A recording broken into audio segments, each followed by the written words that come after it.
నేను పదవి తీసుకొని నెల రోజులు కూడా కాల. రోడ్లు కదా అన్నీ చేద్దాం, ఏది నా దృష్టిలో లేకుండా లేదు. ఒక ఆడబిడ్డ, ఒక తల్లి వచ్చి, అన్న నా బిడ్డ 9 నెలల నుంచి కనిపించట్లేదు, నా బిడ్డ 9 నెలల నుంచి కనిపించట్లేదు, 2 రోజులు దాటితేనే ఇంక దొరకదని చెప్తారు, మర్చిపోండి మీ బిడ్డనని చెప్తారు ఉన్నత పోలీసు అధికారులు. అలాంటిది 9 నెలలు అయిపోతే దొరుకుద్దా లేదా అనేది నా గుండె ఇలా కొట్టుకుంది. ఆ తల్లి ఏడుపు గుండె వేదన పెట్టేసింది. వెంటనే దీనికి మన చైర్మన్ కేకే గారిని అడిగాను, మీరు వెళ్ళి వెంటనే తీసుకెళ్ళి విజయవాడ మాచవరం సిఐ గారి దగ్గరికి వెళ్ళి మాట్లాడండి అంటే, కమిషనర్ గారితో మాట్లాడాను. 9 నెలలు దొరకని బిడ్డ 9 రోజుల్లో దొరికింది.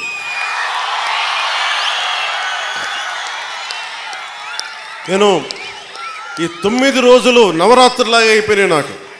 ఆ బిడ్డ దొరుకుద్దా లేదా తల్లిని ఒకటే వేడుకున్నా. తల్లి ఒక ఇంట్లో పెంచిన ఆడబిడ్డ ఎటు వెళ్ళిపోయిందో తెలియదు, ఆ బిడ్డ దొరికే వరకు చూడు తల్లి అని చెప్పి ప్రతిరోజు రాత్రి ప్రార్థించాడు. నా ప్రార్థనలు ఆంధ్రప్రదేశ్ పోలీస్ శాఖ సమర్థత, ధైర్య సాహసాలు, వారి అపార నైపుణ్యం కేరళలో చూశారు, బెంగళూరులో చూశారు. ఎక్కడ భీమవరం, ఎక్కడ విజయవాడ, ఎక్కడ జమ్మూ అండ్ కాశ్మీర్.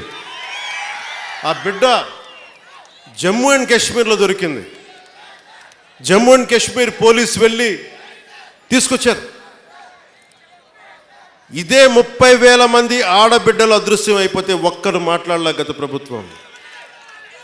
మీరు ఎందుకు చెప్తున్నానంటే, మీరు పిఠాపురం పెద్దలు, యువత, సమస్త ప్రజానీకం, తల్లులు, ఆడపడుచులు ఒక్క వ్యక్తి వెంట మీరు నడిస్తే, మేమందరం కలిసి ఒక కూటమినే గెలిపిస్తే, మీరిచ్చిన బలం 9 నెలలు బిడ్డ దొరకక, ఆచూకీకి దొరకక, కడుపు ఉండలు చుట్టుకుపోయి పడుతున్న ఒక మాతృమూర్తికి మీరు ఆనందం కలిగించారు. మీరు నిలబడినందుకు మీకు జోహార్లు, మీ అందరికీ ధన్యవాదాలు.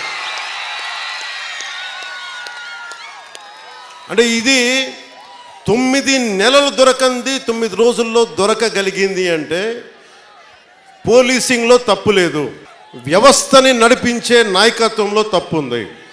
సరైన నాయకత్వం గనక రాష్ట్రాల్లో ఉంటే ఇలాంటి సమస్యలు చాలా తక్కువలో ఉంటాయి.